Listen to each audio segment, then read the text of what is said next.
Tonight, on the eve of the Codex Committee on Food Additives, which is happening the 17th to the 21st of March in Hong Kong, we speak with the National Health Federation as to why we should be concerned about the decisions of this group. Amongst the items on their agenda this time are grape wines, milk and buttermilk (brackets plain), dairy-based drinks flavoured and or fermented, e.g. chocolate milk, cocoa, eggnog, drinking yoghurt, whey-based drink, and the provisions for selected sweeteners. Will it be yet another case that big business and its profits will be put ahead of our health and well-being? They wouldn't do that, would they? Let's find out as we take on another Doomwatch.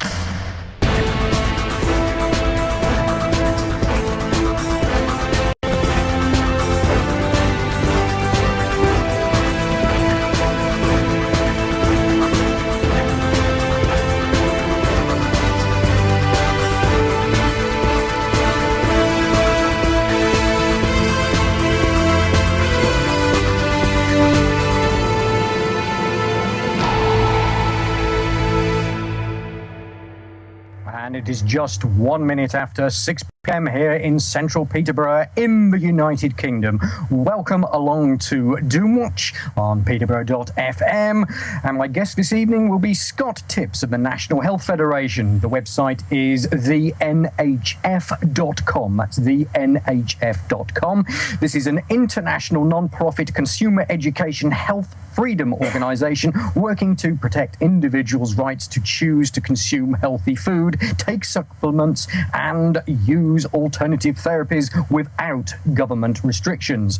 The Federation is unique as being the only one accredited to attend and speak out at the meetings of the Codex Alimentarius Commission, the highest international body on food standards. And don't forget, for those of you tuning in via peterborough.fm, you can catch everything in vision at www.ukcolumn.org/live. That's ukcolumn.org/live. And I think we'll now see if we can speak to our guest. Good evening, Scott Tips. Hello, Alex. How are you? I am terrific. How are you doing? I'm fine. Just getting ready for this Codex meeting that's coming up in China. It's a long haul and some intriguing things that they'll be debating, and we'll get to that in a very, very short moment. But I have to do my introductions because it's not just me in the studio anymore. First off, let us warp around to your text jockey this evening. Welcome back, Lexi. Hello, I'm back. Yes, and the special assignment, nudge, nudge, wink, wink, Yes. Very good, was it? Yes, very good, thank you. Oh, Yes. right, excellent. And behind the camera, and you saw him in vision, and nobody took up his offers of cornettos. I don't know if I know what's in cornettos, but there we go. Yes. His Uncle Tom Mutiny. Good evening, Tom. Hi, Tom. Hi, everybody down at the UK column. Right, now then, we should be saying about what is occurring that hour one we're spending with Scott, and then hour two we're doing a few little different bits and pieces. And these include speaking to Ian R. Crane. He's been in court today, and we're going to find out what's been happening concerning the initiative to allow demonstrators to continue protecting an area of Manchester from fracking. It's getting that serious, and it's also getting that ludicrous. We'll also be discussing various news stories, but this is where it differs from normal. You get to set the agenda, either via text, via email, or via the various shout boxes on YouTube and on the UK column. So we need to know what topics in particular you'd like to be discussing in hour two. So look out for that. Meanwhile, Scott, I have been whittling on for far too long, so tell me, what is this particular Codex Committee on Food Additives? How long has it been going, and what's up their sleeve? Well, this is the Codex Committee on Food Additives, and this is hosted by the Chinese government. It used to be joined together with the Contaminants and Food Committee about 8 years ago, and then the Chinese had wanted to have their own Codex Committee. So they demanded one, politely, of course, but they demanded one and they got one, and that's this one. So the issues that are coming up are the same ones that plagued us for some time. That is, these inappropriate food additives that unfortunately government regulators and big business love, and consumers are either, one, ignorant about, or if they do have a concern about them, they're powerless to do anything about except through us. And also, quite honestly, your one big ally, and I almost hate to say it on this program, but is or would be the EU, the European Union delegates, because they've adopted the stance that we had some time ago against aluminum in food additives. They finally woke up and smelled the coffee. And now they've been opposed to aluminum in food additives for the last 3 or 4 meetings. We've been opposed to it for many more meetings than that. But now it's the NHF and the EU delegation and a few others, believe it or not, like the Iranian delegation and some other, South Africa, I think, is another, that are opposed to aluminum in the food additives. And at last year's meeting, we had a huge success where we got half of them removed, eliminated entirely. And the group that remained of the food additives that had aluminum in them, the levels that were allowed were cut in half. So we hope to go back this coming week. And in fact, a week from today, I'll be there arguing against that, as well as against aspartame and some other dangerous food additives and sweeteners. Well, that's something I picked up when I was looking at the agenda. Sweeteners are on the agenda. And you're quite right. I think a lot of people are going to be very, very surprised that the allies seem to be coming, well, firstly, if we're talking the likes of Iran, we're talking members of the Axis of Evil, i.e. People who don't owe money to the International Monetary Fund. If you don't owe money to the IMF, you surprisingly are a member of the Axis of Evil. Not quite sure South Africa fit in with that, but South Africa seems to have this unusual history of actually standing out on various health matters, if I remember correctly. Yes, no, you remember quite well, Alex, and you're right. And in the past, it was really in the decade of the 2000s, it was really just NHF and South Africa who alone stood against the maximum upper permitted limits for vitamin and mineral food supplements. It was really just us. And quite honestly, if I may be politically incorrect, it was the Afrikaner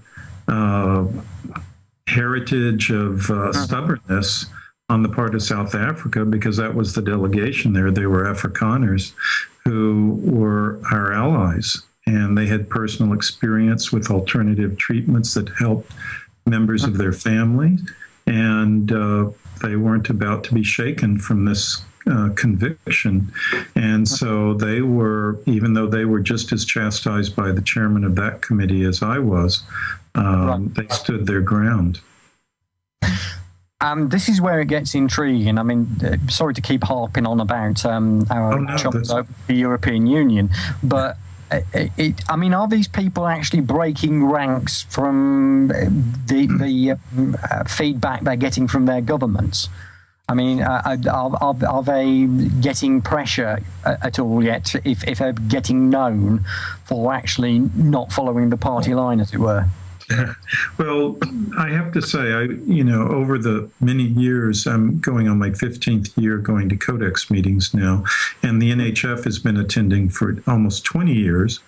We sent a reporter in the early days, but I've gotten to know these players pretty well, and it's amazing the number of times that the EU delegate actually speaks sense at the meetings, and there are various ones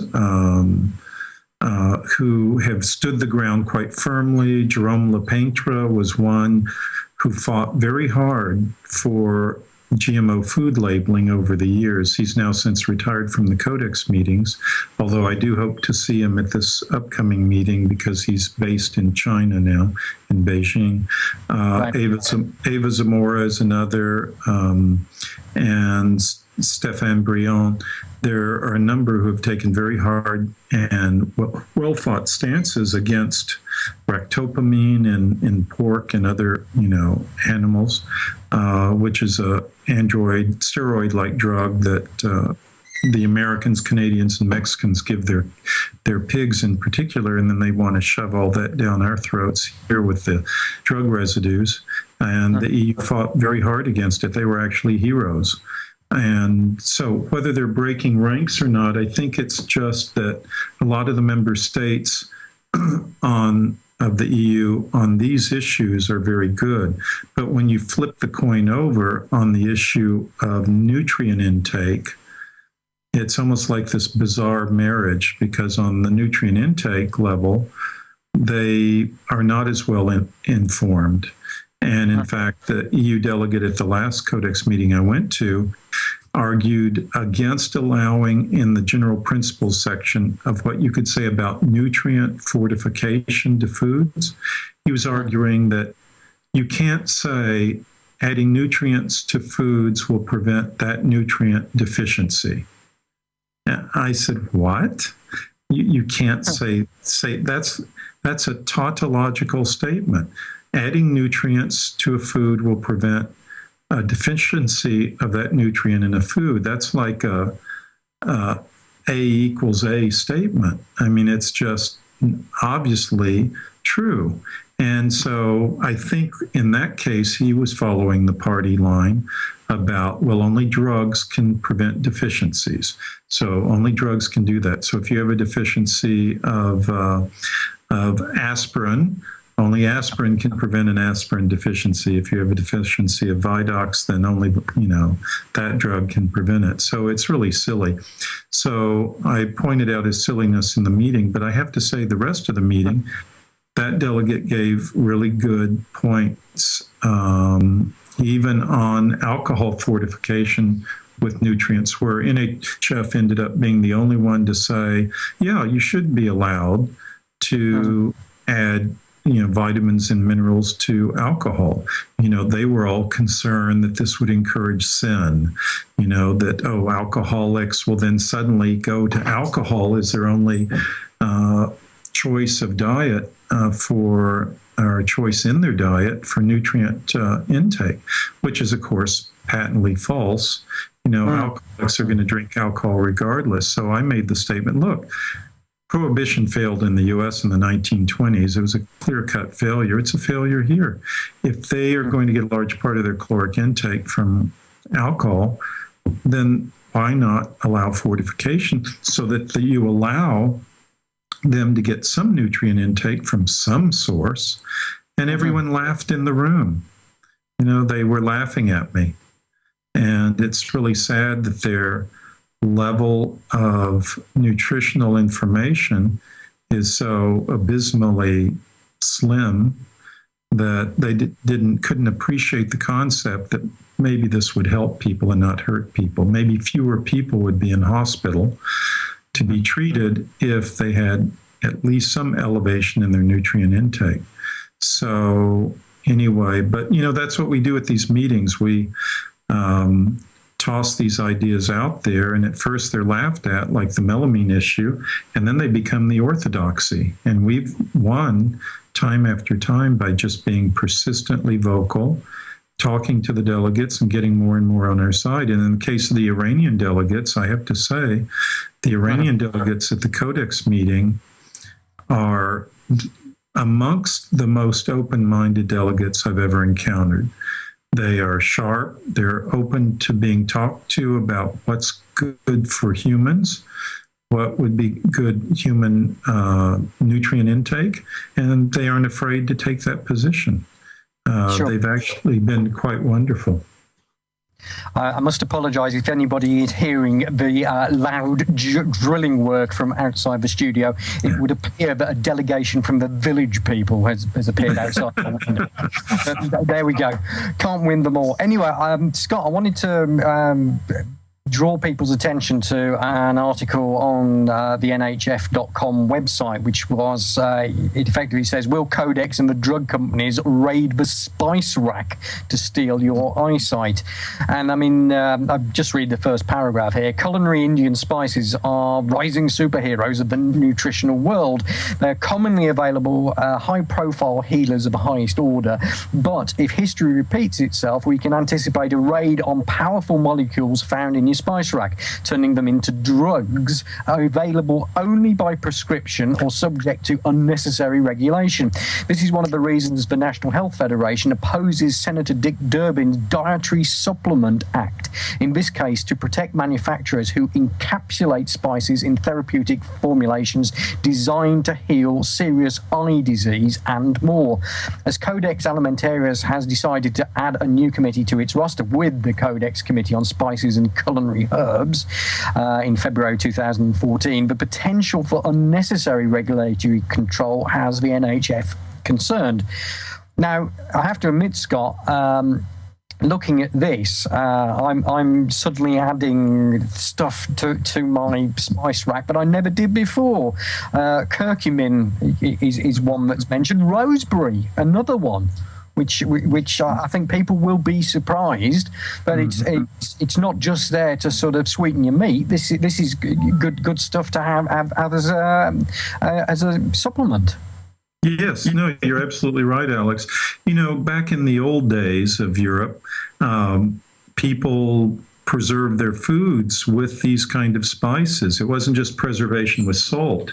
They also would use spices like rosemary and others. I want to sing the Simon and Garfunkel song, but I won't. I'll resist the temptation. But I'll get you on the karaoke on that somewhere. Okay, with thyme and a whole bunch of herbs that are out there that have kind of been lost, at least to most of the European population, actually, frankly, most of the world population, except in processed foods, as flavor enhancers. And people tend to forget that first and foremost, they are preservatives. What do preservatives do?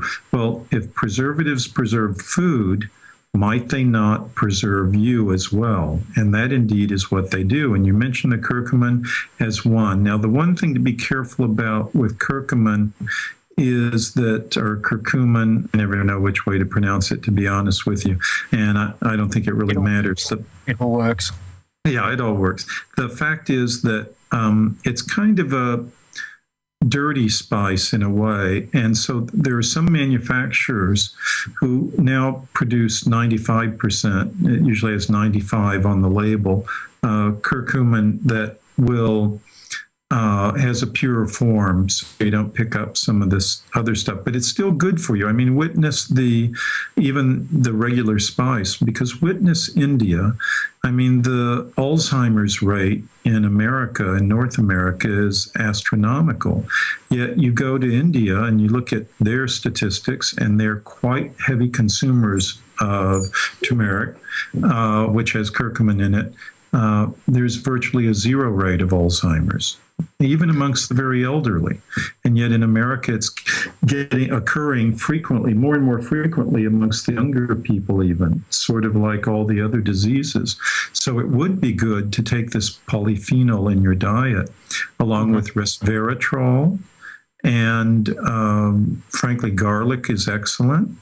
Yep. And cinnamon. Cinnamon as well. Cinnamon is another one of those sort of miracle spices. And this article that you're reading from was written by Catherine Carroll of the NHF, and she's been following very closely this particular new committee that was just created last year. I was at the Codex Alimentarius Commission meeting where they created it. And in fact, I was personally invited by the Indian delegate to attend. He said, "You always speak such interesting things. Please come to our meeting." But of course, the NHF couldn't afford to fly me all the way to India when I have to go to China for this other meeting, and not only time-wise, but money-wise. So I didn't go to this particular Codex Committee on Spices and Culinary Herbs, although I wanted to. But yes, there's a real danger that these will be co-opted by the pharmaceutical industry, and then they'll start regulating them or emasculating them so that they have no potency or real potency. And it's something we're watching, and it's something that this article by Miss Carroll pointed out that is very appropriate. And just before we station break, there is one spice that was mentioned in that article, which I worked out is around about £300, 300 GB pounds a pound, and that's the zeaxanthin-rich saffron. Most expensive spices, proven star in both Eastern and Western healing traditions for treating macular degeneration. So again, something good for your eyes, but already that's at a premium.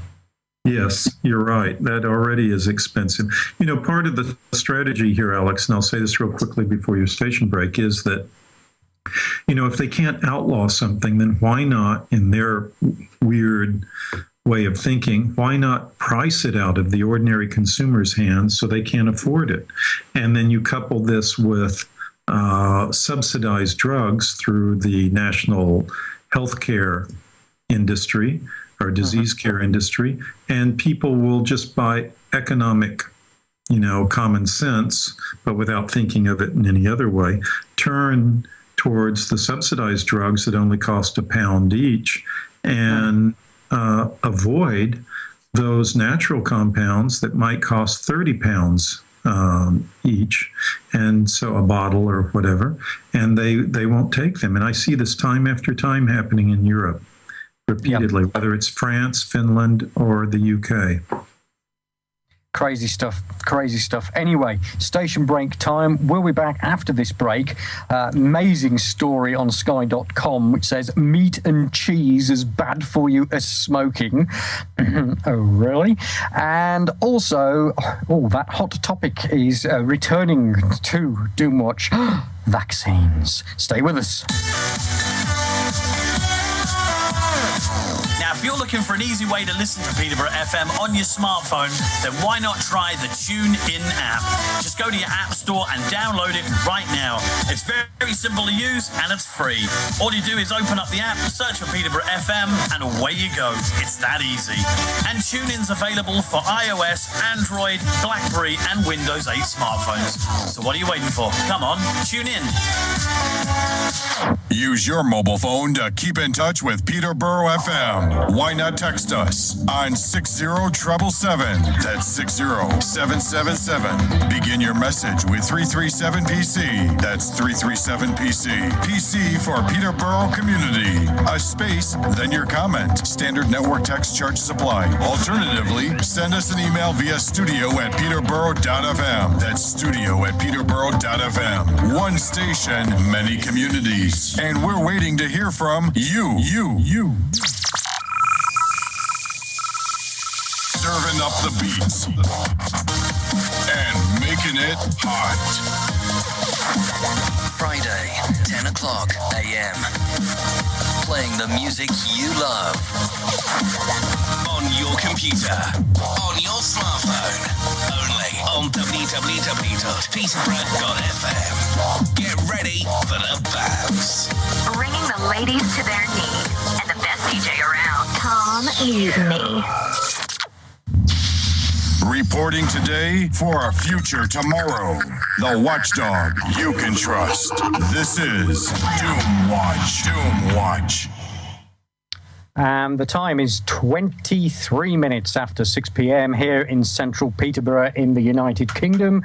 I am joined by Scott Tipps of the National Health Federation. Welcome back again, Scott. Thank you, Alex, and hello to everyone out there. And now we're going to hear what people have been saying on the texts, on the emails, and on the various shout boxes. Here's Lexi. Hello, lovelies. So, Dee Oberman kicks us off tonight and says, there was a talk show on German TV not so long ago where a politician was asked about food standards in Germany, their sausages, cheeses, beer, etc. And she said, as a country, we can't do anything unless it goes through the EU first.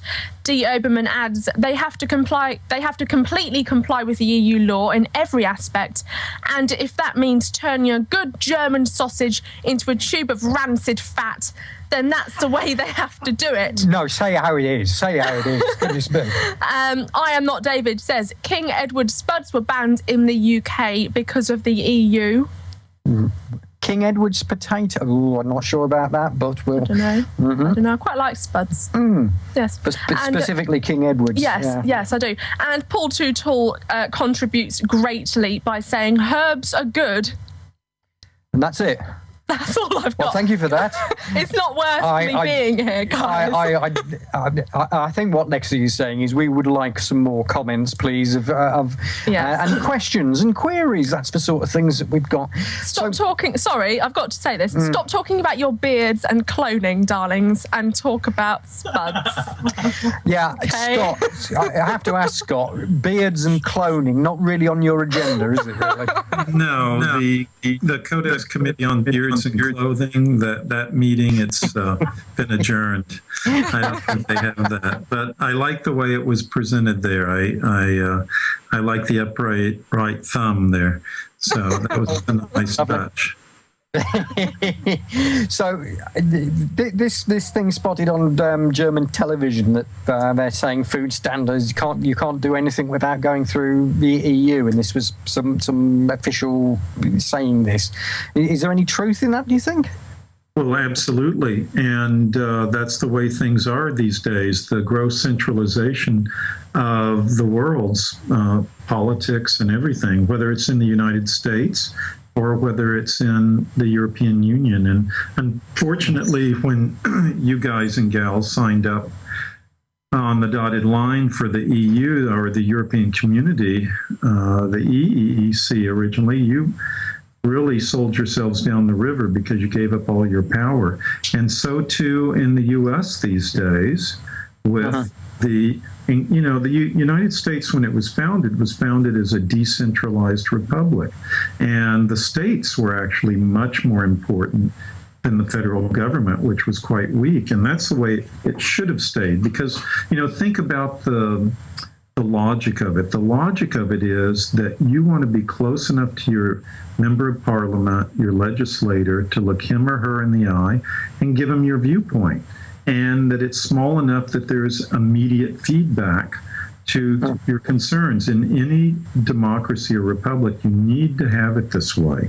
But unfortunately now, it's been turned totally on its head, both in England and in the United States, in Canada as well, where the provinces have less and less power every year, and all the reins of power lead, as they do in France here, they lead to Washington, they lead to the central capital.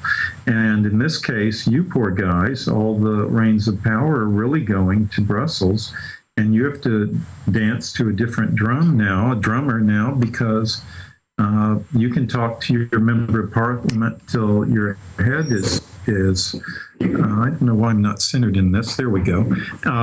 You can talk to your member of parliament till your head spins, and it probably won't make much difference. You can talk to the member of European Parliament, and it probably won't make much difference either. But at least they're closer as a debating club to the center of power than is someone in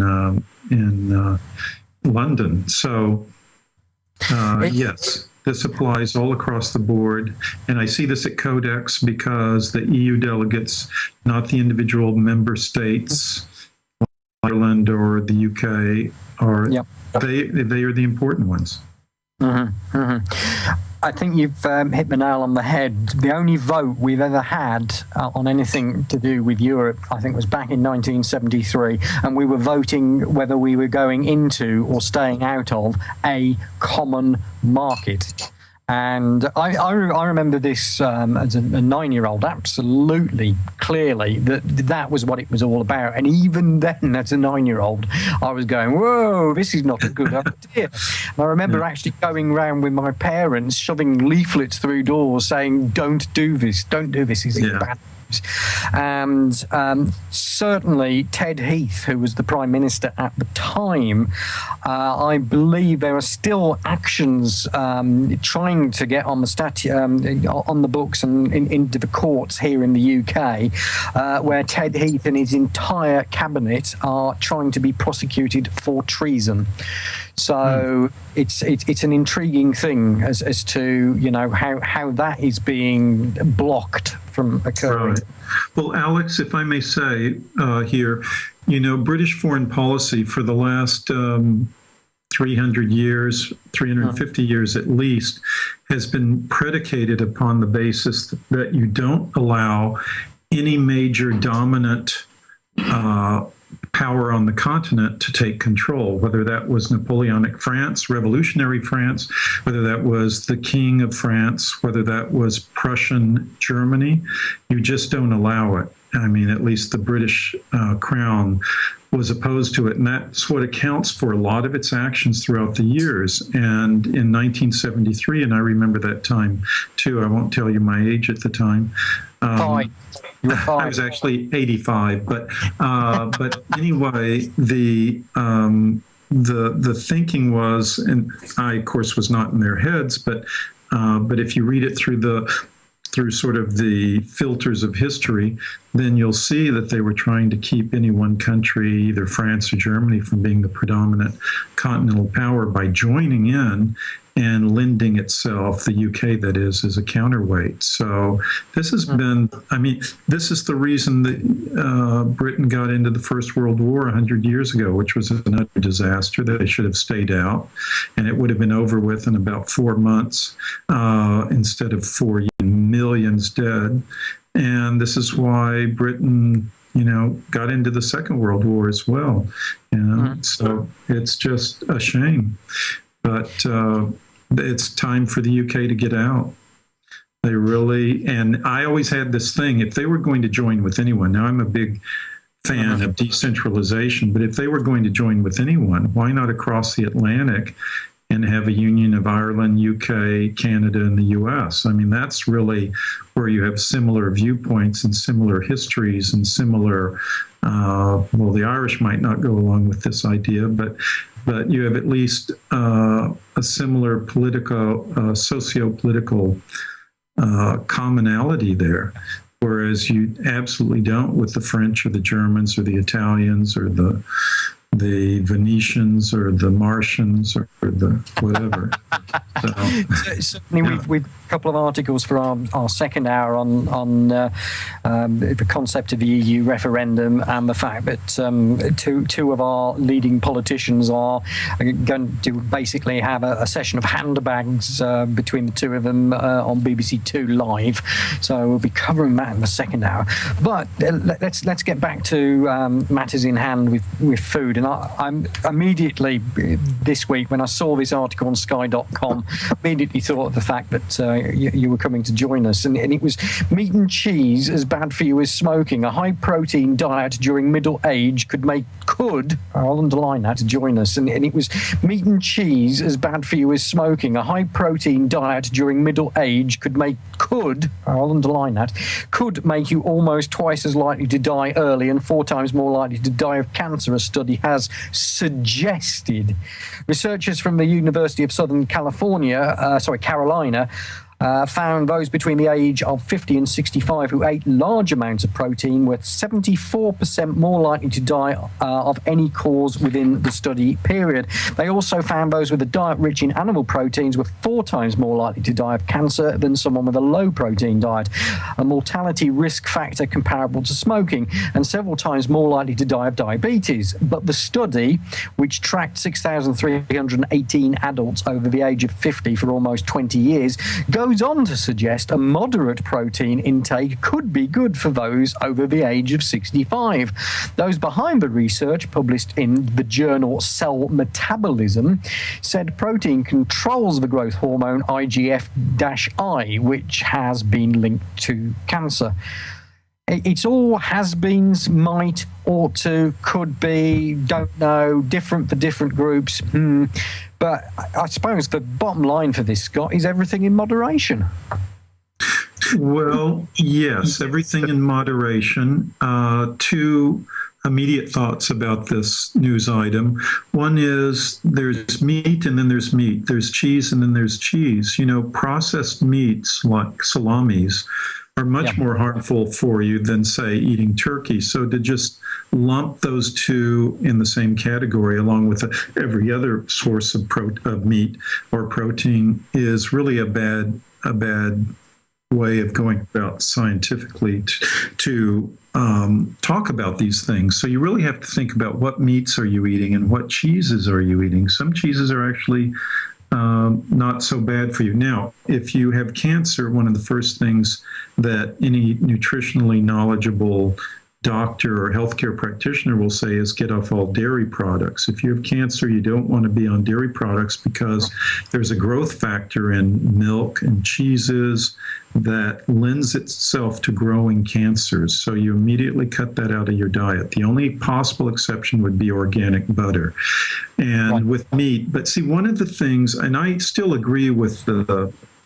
general thought about this headline or the story, is that it does help, and as you said, Alex, yourself, in moderation. Too much protein can be just as bad for you as not enough. However, most people aren't getting a high enough quality protein. It gets filtered through the liver, but what happens is it may not be the protein per se, it may be the things associated with it. Keep in mind that meat and cheese are basically at the top of the food chain. So where do the toxins and chemicals and pesticides and herbicides and, whether it's DDT or PCBs, where do they get stored? Well, your body and animals' bodies store it in their fat cells. That's their isolation chambers. And then if you're now eating those meats and cheeses, what are you getting? You're getting, guess what? A lot of toxins. So it could be that it's not so much the protein that's causing these problems, but it's the toxins that are associated with it. And this study doesn't differentiate. The other thing I want to say is implicit within what that last sentence, especially that you read, is the concept of the science of epigenetics. And those of your listeners who don't know about epigenetics, you should learn. And it's very easy. It's just basically that your diet can turn genes on and off in your body. And this is a very revolutionary concept that's come up in the last decade or so, maybe longer. I'm sorry, I forget when it first came up. But Bill Sardi talks a lot about it in his articles, and that he has written in knowledgeofhealth.com. I recommend you go there. But epigenetics is about the fact that just because your mother died of cancer or your father died of a heart attack at an early age, it doesn't automatically mean that you are going to get it. Just because you have the gene doesn't mean that the gene for cancer, a la Brad Pitt's wife, Angelina Jolie, doesn't mean you have to go and do a radical mastectomy. No, far from it. If you eat the right foods, you can turn those genes off yourself. My father died of a heart attack when he was 44 and a half, and I've far outlived him by now. And, God willing, I don't, not close to having a heart attack. So in any event, and I think a lot of it's due to the fact that I'm taking certain nutrients. One of the most powerful epigenetic things you can take is resveratrol. I mean, look at the French drinking red wine and olive oil, eating meals with olive oil, and their heart attack rate is phenomenally low. The highest number of centenarians on a per capita basis in a country is in France. And some of their diets are very rich in fats, cheeses, all those smelly cheeses they eat. You know what I mean. The thing with red wine, though, is I'm trying to remember the name of the show, but it was on Channel 4, I think, even this week, and they were talking about red wine, and it actually has different levels of the stuff that's really, really good for you. But it seemed a little bit inconclusive as which particular varieties you should go for. So, that's fairly easy. You want to go for the dark red wines. You want to go like a Pinot Noir, a Malbec, those kind of red wines, the darker, the less processed, the better. And I don't know if I mentioned this to you on your show, and if we have time for it, I'll just say it real quickly. Here I go. Alex is going, thinking, oh gosh, here he goes again. There's that, that story that's been passed down through the centuries about the two criminals in southern France, in Marseille, who during the time of the plague, when it was sweeping Europe and killing 1 out of every 3 persons, they were caught and condemned to death for some crime that they had done by and the city fathers thought, you know what, we can put them to a better use. Let's have them start removing the dead plague victims from the city streets and disposing of them. They're going to die anyway, and they'll be dead in a week. And in the meantime, they'll do some good. So they put him to work. A week passed. Some of the guards died of the plague. And of course, citizens died, and went on for months. A year later, these guys are still alive. And yet the judges had died by then. The city fathers, many of them had died, so on. And what was their secret? Well, their secret was every day, and they didn't even know this was their secret. Every day they drank a mixture of sort of mashed raw garlic in crude red wine. They drank it daily. And between the garlic and the red wine, it gave them protection against the plague. I've suddenly got the desire for an Italian meal. I don't know why, but there we go. So thank you for that, Scott. I'm not sure that's what I'm getting this evening. Just time for another station break. And afterwards, we did speak about vaccines a couple of weeks ago also. Big contentious topic, all hinging on the concept of herd immunity and the fact that if enough people are immune, then the vaccines work to their full potential.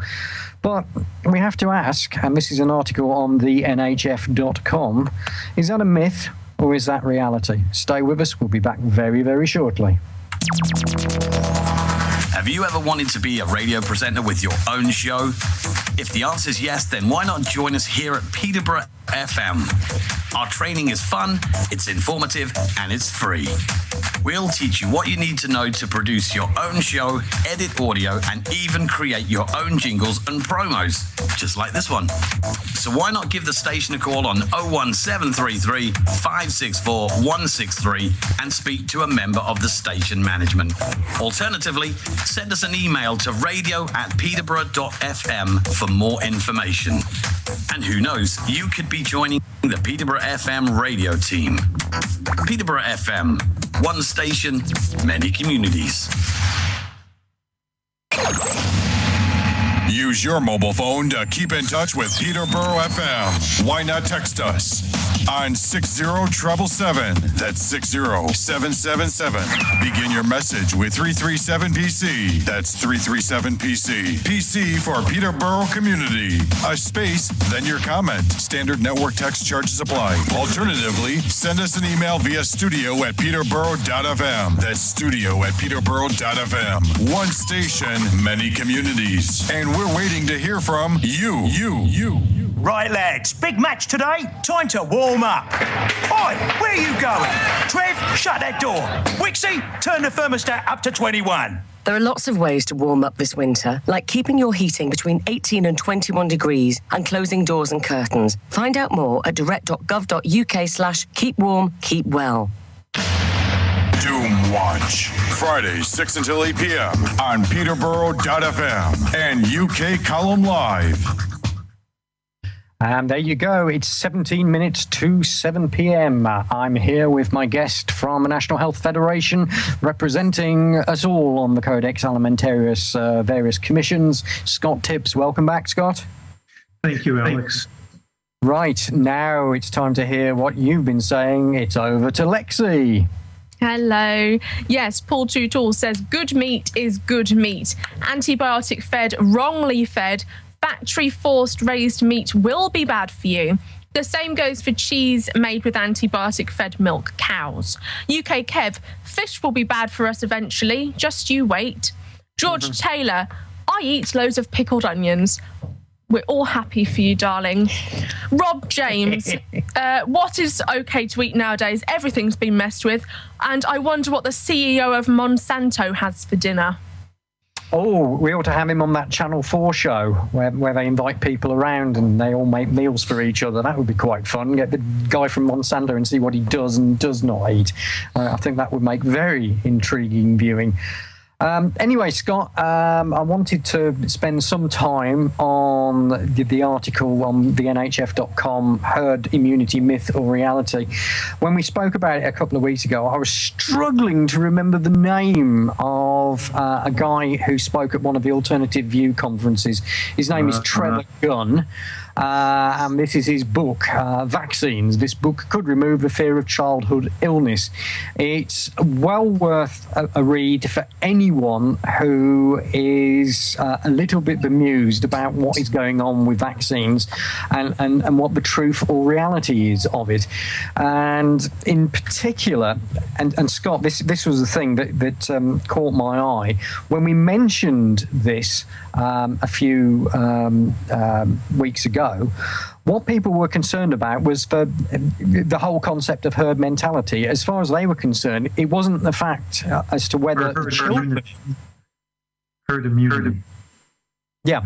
Herd immunity. It wasn't. These people. They weren't worried about the children.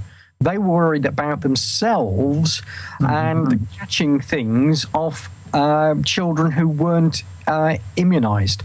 It's really strange. I would have thought that child safety is the concern with any discussion on vaccines. That's the primary thing that the discussion should be led about. Is it safe for children to take vaccines? And yet people were going, well, I don't want to catch something off them. And this seems to go into the whole herd immunity concept. Mm-hmm. Well, the funny thing is, so they don't mind injecting 75 micrograms of mercury into a child, especially a young child with an undeveloped or not fully developed immune system, simply to protect themselves because they're too incredibly fat and lazy to boost their own immune system and take care of themselves properly. I mean, that's basically what the selfish bastards are saying, and that's what it is. To our listeners for the word baskets. Yes, that was baskets. Sorry, that was baskets. Yes, they're basket cases. If you heard a different word, it was baskets. It was, yes. Yes, thank you. Well, I'm sorry, I should not get too carried away here. But these the real fact is, wicker baskets we're talking about. Real wicker baskets, definitely, yes, Scott. everyone has two immune systems, and you have an innate immune system, the first responders, the macrophage system that goes and attacks and destroys, in most instances, the pathogens and the gram-negative bacteria that enter your system and the viruses and the like. So this is you want to support that system. The second immune system you have is the acquired immune system. These are the antibodies that you developed when you were a child and you had a childhood disease, the mumps, the chickenpox, the measles, whatever. These tend to be very long-lasting antibodies that are developed from that. A very tertiary and weak form of immunity comes from these injections, these jabs, trying to artificially create antibodies, and they do. There's no doubt that they do, but they don't last as long as people think, and that's part of the problem here. People think you have herd immunity, this concept that there's sort of this critical mass of people in the population, in the city, in the town, in the country, who are immune to a particular disease, whether it's smallpox or measles, that it will snuff out the spread of it to other people, and it will help keep it down. Well, you don't get that from vaccinations, because the beneficial part of the whole package, there is a benefit sometimes, not always. It tapers off very quickly, very very, very quickly. And there are several people, including the author of that article you were mentioning about herd immunity, Tetiana Obukanich, a Ukrainian woman, very bright, who moved from the Ukraine to the western part of the U.S., and writes from there, and will be working with the NHF, as a matter of fact, and educating the public about all this. But it's a huge problem. The best way to, if these people want to stay free of disease, is to hype up their immune system through natural substances such as vitamin D3, such as vitamin A, such as selenium, such as resveratrol, garlic, and other things that will help their immune system function smarter, faster, and in a much stronger way than if they go about eating their ordinary, fish and chips diet. I think that the whole thing that is hinged on this is, don't see the vaccination in isolation with not taking care of your diet.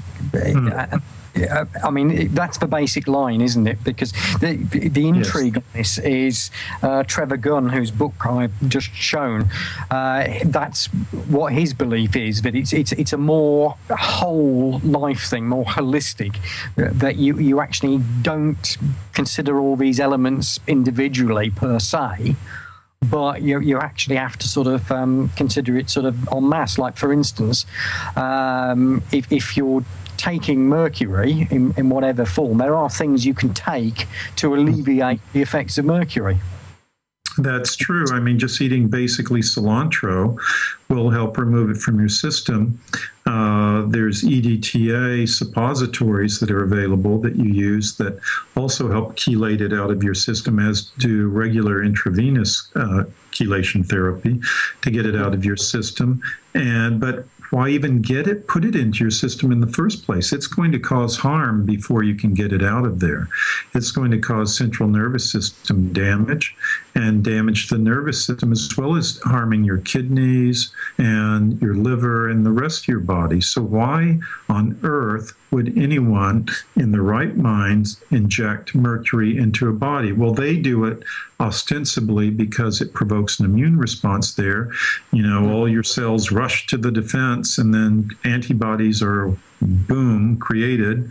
And that's the dummies version of immunology for you in a nutshell. But that's what they do. They also will put sorbitol, polysorbate 80, aluminum, or as you say, aluminium, into these injections. And at the injection site, it provokes a response. Let me encourage all of you out there who have cats or dogs that if you have to give them the yearly jab for rabies, ask for the non-mercury rabies jab, and absolutely refuse to have your dog or cat subjected to the one with mercury in it. They do exist, especially for cats. With dogs, it's a little iffier, but for cats, they definitely exist. I know it because I've seen them used here in France. So if at least you're going to do that to your animals, take out the mercury, use the mercury-free one. And if enough of you do that, then maybe the habit of using the mercury-free ones will spread.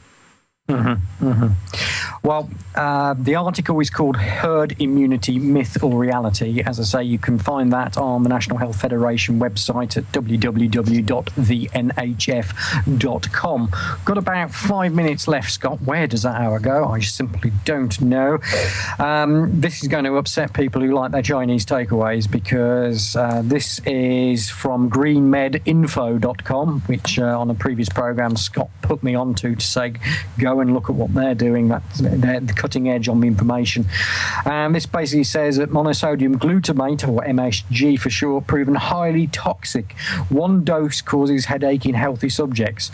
Found everywhere as an additive in your food. New research has uncovered that this flavor enhancer is extremely toxic, causing a battery of adverse health effects within normal dietary ranges. A new study published in the Journal of Headache Pain reveals that a single intake of MSG produces headache headache in the majority of healthy subjects tested. Also, a wide range of side effects were observed to occur in much greater frequency in the MSG group in this study, including sore jaw, nausea, fatigue, headache, stomachache, dizziness, and chest pressure. Study has profound implications insofar as the majority of packaged and prepared foods on the market today have either MSG added or a glutamate-rich food concentrate intended to model its flavor-enhancing effect, e.g. hydrolyzed soy protein, yeast extract, etc. I mean, that's a bit worrying to me, Scott, on the yeast extract side of things, because I'm one of those people who loves Marmite. And that's built yeast extract. So, what? I mean, is that a problem that we should be addressing? It is. To be honest with you, it's not a problem that I tend to think about too much about monosodium glutamate, because I personally never really notice anything from it. But that aside, there are plenty of people around me who do notice effects of it. And I think one reason for the increasing incidence of this, noticing negative health effects from it, is that we're being so inundated with so many other toxins and chemicals that this one that we used to handle so well, perhaps, I'm hypothesizing here, is no longer the only one on the menu. And with this whole menu full of toxins and chemicals that we're being subjected to, and heavy metals and the like, and the lowered nutrition in our diets, it is becoming a problem. So MSG is popping up, and I think it's something that even I need to start thinking about more myself. Whether it's you can get a MSG-free Marmite, I don't know, but I would suspect that it might exist out there. And if it doesn't, the marketplace should provide an answer for that, because if enough of you are demanding it, someone's going to want to produce it and make a profit off of it. So they'll produce an MSG-free Marmite if it's not already in the health shops there. I think that's going to be a question for the manufacturers, which I'm happy put to them and see what they say. And of course, I can quote the article at greenmedinfo.com. A couple of minutes left, which means we can get to a final story here on our list, which again is from greenmedinfo.com. Why ginger is a diabetic's best friend. With the prevalence of type 2 diabetes expanding rapidly on a global scale, and an estimated 366 million expected to be diagnosed with the condition by 2030, ginger's potential to alleviate suffering is truly amazing. It's safe, affordable, accessible, and according to a growing body of clinical research, a potential therapeutic agent for diabetes-associated health problems. A new study on ginger's health benefits to type 2 diabetics, published in the journal Complementary Therapies in Medicine, suggests that this household spice may provide millions suffering with the condition a natural alternative to diabetic medications, many which have serious, even life-threatening side effects. This study follows closely on the heels of another published in the International Journal of Food Sciences and Nutrition, which showed that 1,600 milligrams of ginger administered for 12 weeks improved 8 distinct markers of type 2 diabetes. So as long as you have enough of it, ginger can have an effect positively for diabetics then, Scott. Oh, absolutely. There are a number of compounds like that can have positive effects on diabetes. The other one that immediately comes to mind is cinnamon. Cinnamon has very strong insulin-like property, and they found in research studies when people take insulin that they reduce the intake need of cinnamon. They reduce the intake need for insulin. And the other thing to keep in mind that a lot of people forget about, because they're calorie counters, and they think, if I eat a bit of toast, I'm not going to put the butter on it because then that's extra calories and I'll gain weight and get fat. Well, wrong. It's the exact opposite. You want to put the butter on it. You want not margarine, of course, but butter, or dip it in olive oil if you can do that for your breakfast. The reason is that when you have good fats, not bad fats, but when you have good fats in your diet, like good organic butter, good organic olive oil, coconut oil, and the like, it slows down the absorption of those carbohydrates into your bloodstream. And quick absorption of carbohydrates will cause a huge spike in your blood sugar levels, causing a release of insulin, and over time, depletion of your pancreas and its ability to release insulin. So rather than thinking of it conceptually as more calories, you need to think of it conceptually when you're eating, that you're adding something that slows down the intake of those carbohydrates into your body.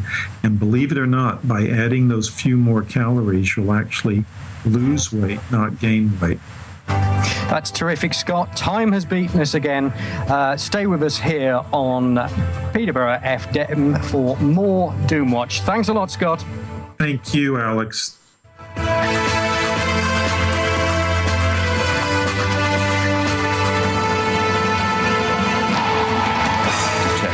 Observation, officialdom, media, worldwide, analysis, technology, corruption, health. That's Doomwatch defined. Reporting today for a future tomorrow. This is the watchdog you can trust. Join us for Doomwatch, Fridays from 6 p.m. to 8 p.m. UK time on Peterborough.fm and UK Column Live.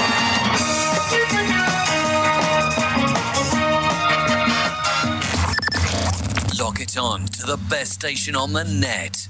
Community Radio Online. Serving the community. Streaming 24/7. Only on www.peterborough.fm. Your community radio station.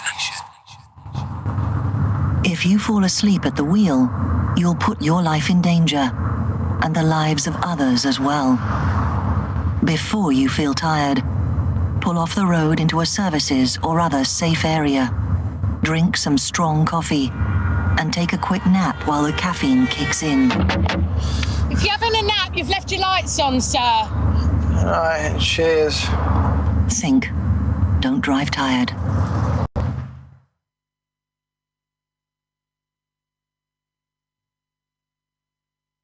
Online at www.peterborough.fm. Peterborough FM, the station that listens to you.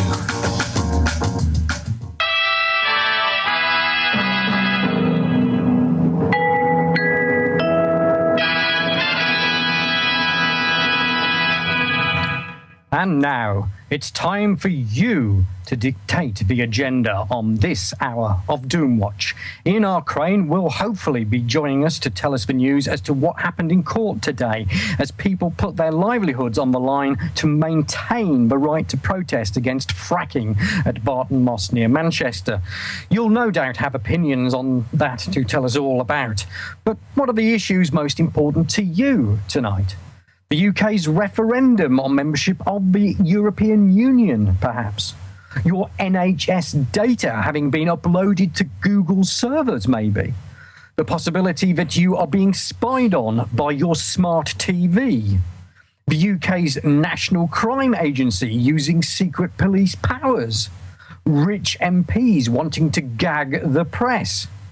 Maybe the Agenda 21 environmental initiative having little time for human beings? Or Hillary Clinton being lined up as the next American president? Maybe even the spiraling cost of our energy bills? But what if these are all linked together, all part of a grand master plan?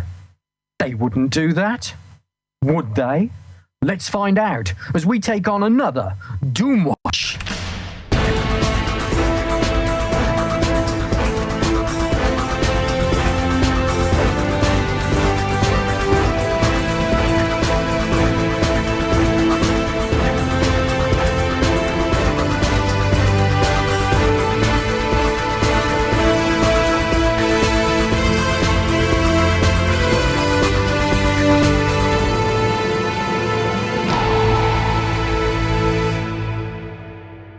Welcome back to Doomwatch with me, AlexG, and Uncle Tom Mutiny is behind the camera. Good evening, Tom. Hello, I'm back again. Yes, we're going to have a three-way conversation and get Ian Crane to join in on the mobile phone, fingers crossed. And, of course, also with us to tell us what you've been saying about various topics, here's Lexi.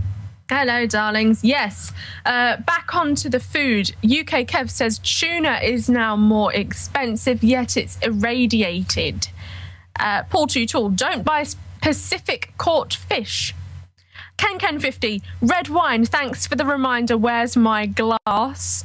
And on choosing the right wine, D. Oberman says, if your tongue and teeth are not stained the next day, you need to buy a different brand. Aloe vera for the diabetes says merit. Oh, aloe vera. We haven't had a mention of aloe vera for ages. I've got some of that at home, and I thought, oh, let's have a bit of this. And I had some of it, and it tasted absolutely foul. Well, there's some for putting on your face, and there's some for putting on your teeth. Oh, I just had the plant and just ate it. Oh, hold on, I'm not finished. Oh, no, there's more. Don't go. Palmer, can I carry on? I don't know. Tom, what was that? I was preempting the change there. Do you know what? She was sitting there and I'm thinking to myself, has she finished? Hasn't she finished? Has she? I thought, I'll just go Alex anyway. Thanks, Tom. You're welcome, darling. Right. Palmer, apricot kernels are full of vitamin B17. And Brian UK says, see, olive oil is not healthy by Michael Claper, MD. There's various sorts of olive oil. That's the nub of this. Concrete Pigeon, I've just been in the doctor's and there's a new 2 to 3 month oral vaccine being advertised on NLP screens. Neuro-linguistic programming screens, of course. Yes, the NLP screens. Very posh. Yes. Paul R. Alex, please say thanks to Scott Tips for all the good work he does at Codex meetings, fighting for our health and food freedoms. I think you've done it, Lexi. That sounds perfect. Yes. I concur. I concur, yes. And he says also, Scott, along with his colleague Dr. Verkirk, are some of the best on natural health. Yes. And Freeborn Rebel just says, try a diet of boredom, everybody. That will make life drag on somewhat. And why not? And why not indeed? I have various stringers who send me various bits and pieces throughout the week to look at, and thanks to all of you who do so. It is appreciated. Those of you who do know that we do use quite a lot of these, and contact details you can find at doomwatch.com to get through to us. But let's see if we can do this bit of techno. Look at this as a tweet which was tweeted. Is that about right, Tom? Yeah, that'll do. Yeah. Hopefully you could read that. Yeah. And see the wonderful spelling of Barack Obama. Oh wow! I'm sorry. We shouldn't take the mick out of people like that. But what he actually says, for those of you listening on peterborough.fm, that was for our audience on the ukcolumn.org/live. Poor old Gemma Worrell tweeted, if Barack Obama, which is spelled BARRACO, separate word BARNER, is our president, why is he getting involved with Russia? Scary. Now, poor old Gemma, she's only 20 years old, she's from Blackpool, and she's been worried about foreign politics.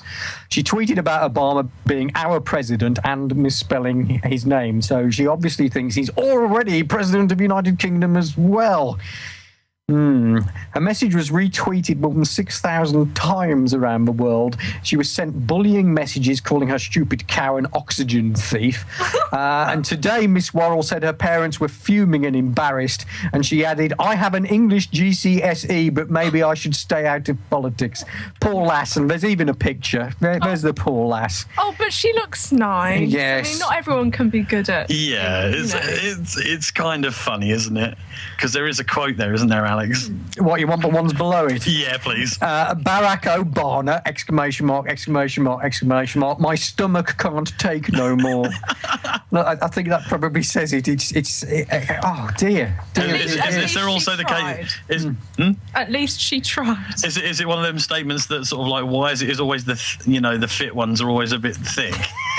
You can't say things like that. I think that's outrageous. There was someone called Red, I'm just saying. Someone called Red Nation said, "Why are the dumbest girls so fit?" Well, you can't say things like that because just because you're attractive doesn't mean you're sort of going to spell Barack Obama like that, does it? Really? I mean, each to his own little spectrum of life, isn't it? Really? Yeah, but that's kind of chaos, though, isn't it? When you sort of like, and especially when she's got a GCE in English, GCSE in English. And can't even spell Barack Obama. But to be honest, I mean, phonetically, it's there. No, it's not. Well, sort of. No, not even sort of. I suppose Barmer. Yeah. She spelled it using the phonetic alphabet, didn't she? I think she tried to spell it the American way. I don't know what she was doing, but at least she tried. Bless her. There is a serious side to all this, which I'd like the comments of people who can text in, email. You've heard the details in the various breaks on Doomwatch, and of course via the shout box. If you're watching live, I think Lexi's actually getting some funny ones now. Are you getting some? I don't know if this is bordering on abuse. Somebody said Lexi is witch, and I think they're referring to attractive or stupid. So thank you, darling. Well, it could have been worse. It could have been spelled It could have been spelled WHICH, and then we would have been in trouble, wouldn't we? Yeah. Or WITCH. Which are we talking about? Oh dear, outrageous! It's getting very Wizard of Oz in here. Yes. Which? So the serious message I was saying here is that there are a huge percentage of the people in this country who have the same knowledge of what's really going on in the world as poor old Gemma there. Yeah. And that's the disconcerting thing to me as to how we get that information out there. How do we actually bridge the gap between where we're at with the information we've got? Obviously, kudos to those on the UK column Shoutbox, because you are the informed individuals who have got the right end of the stick. If you want to see some of Numpty World out there, well, regret to say, this afternoon on YouTube, while there were various programs playing out on the UK column channel, I've never seen such a bunch of numpty trolls come out from all places. Severely outnumbered were the people who appreciated what was really going on. And it worries me, because these people, have they got nothing else in their lives on a Friday afternoon but to sort of take part in a channel which is obviously not giving out the messages that they want? I mean, what's in it for them? Well, I would love to have a troll sit in here and explain to me what the fun is in literally hanging around somewhere where you're clearly not wanted. I mean, it seems to be that these people must be really, really perverse in the way they think. Tom? Or either that or they're paid to do it, one of the two. Because you do get paid trolls, don't you? Well, this is the news that was breaking last week, but I think we mentioned on the show last week that it's actually out there that, and 21stCenturyWire.com, Patrick Henningsen has covered this. Apologies to those expecting Patrick tonight. He will be with us on the 21st, so you're not missing your monthly dose of Patrick. He'll actually be with us in a couple of weeks' time. There is a full article with the expose there. Something that a lot of us have actually been wondering about as to whether these people are on the paid roll. Well, some of them obviously get some perverse pleasure in it, but yes, others are. And it would be lovely to sit them down in the studio with us and just get their handle on why it is that they hang around somewhere they're not wanted. It's like going to a football match and going into the away end when you support the home team. It's just ludicrous. Yeah. What are you thinking about? I mean, are you trying to enlighten us? Well, if you're trying to enlighten us, come up with some solid facts rather than just name calling. Because that's all I hear. That's all I see is, no, you don't know what you're talking about. Yeah, and explain. Show us some references. Yeah. You know, actually boil it down for us. Show us the error of our ways in a way that we can respond to, rather than childish name calling, which just seems to be the way they function. Tom? Yeah, I was going to say, wouldn't it be funny, though, that one of these trolls all of a sudden come out with something really profound that actually did make a difference to this world? That would be great. That would be amazing, wouldn't it? You know, you turn around and say, okay, right, give us your point, and they come out with blah, blah, blah, blah, blah, blah, blah, blah, and you sit there and you go, actually, that's quite intelligent. Yeah, you've hit the nail on the head. Yeah, and that's quite intelligent. They could actually say, my work on this planet is now done. And, exactly. But you never see that, though, which is really, really annoying. They just sit there, they slag everybody off, they slag off the conversations that are going on with intelligent people that do understand, like you said, what is going on. They must have something really, really sad in their life to sit in front of a PC and do that all the time. Sorry for me to have to say it like that, but, I've got better things to do on a Friday. I'm sure Lexi does as well. I know for a fact you do, yeah. What do you think, Lexi? Oh, I mean, I think they should just go shopping or, have a cocktail or something. Buy shoes. Get a life, darling. Buy shoes. Well, go and buy shoes. Yeah. Do you like shoes then, do you? God, I love shoes. I collect them. I buy shoes because I'm quite tall. I'm like 5'10", 5'11". So I don't wear really high heels, but I buy them anyway and just kind of put them and look at them because they're pretty. Yeah. Have you ever trolled anyone? No, I have a life and a full-time job. Exactly. And again, I'd love an insight from some people who actually know trolls. So get in touch with us either on the shout boxes or you can text us on 60777. That's 60777. Start your message with 337PC. That's all in one go. 337PC, a space, then your name and message, and of course we'll get to that and we'll see what is occurring. It is already 7:15, so it's time for a station break. And in that station break, I am going to try and make contact with Ian R. Crane with news that is live and direct concerning Barton Moss. Stay with us. You're listening to www.peterborough.fm. One station, many communities. Use your mobile phone to keep in touch with Peterborough FM. Why not text us on 60777? That's 60777. Begin your message with 337PC. That's 337PC. PC for Peterborough Community. A space, then your comment. Standard network text charges apply. Alternatively, send us an email via studio@peterborough.fm. That's studio@peterborough.fm. One station, many communities. And we're waiting to hear from you.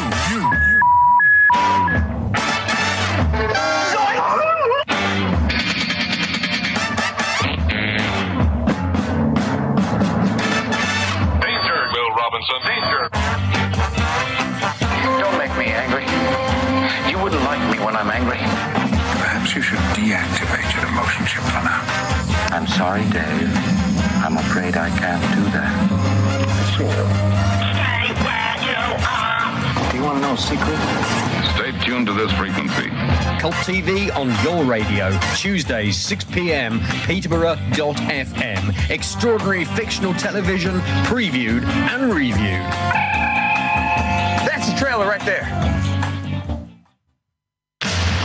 Doomwatch. Fridays, 6 until 8 p.m. on Peterborough.fm and UK Column Live.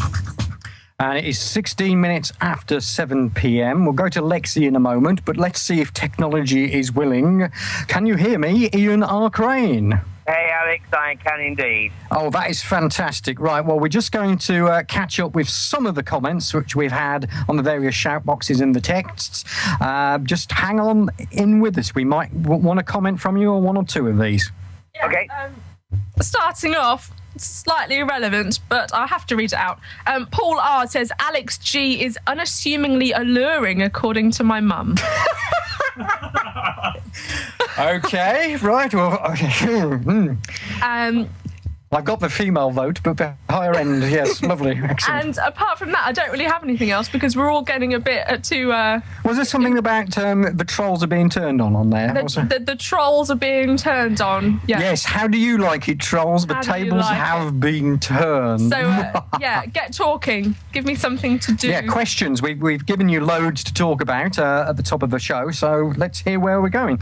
And Ian R. Crane is joining us. So where are you at the moment, Ian?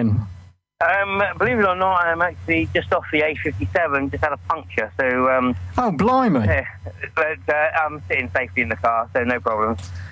Okay, well, I mean, I go to some lengths to make sure that you're stationary, but that's ridiculous. Anyway, tell tell us what's been happening up at Barton Moss today, because effectively you've been at Manchester's Civil Justice Centre, haven't you? Which have indeed, yes. I mean, we've been there for the past 2 days.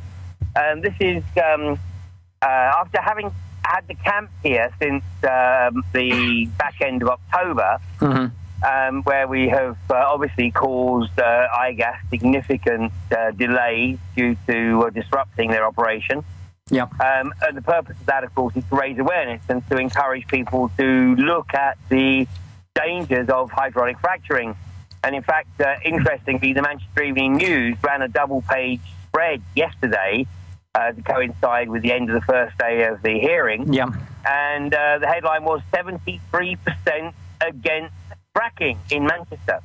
So this is pretty much going to be the pattern, I think, around the country. And obviously, the closer this whole process gets to people's backyards, then the more they are going to look at it.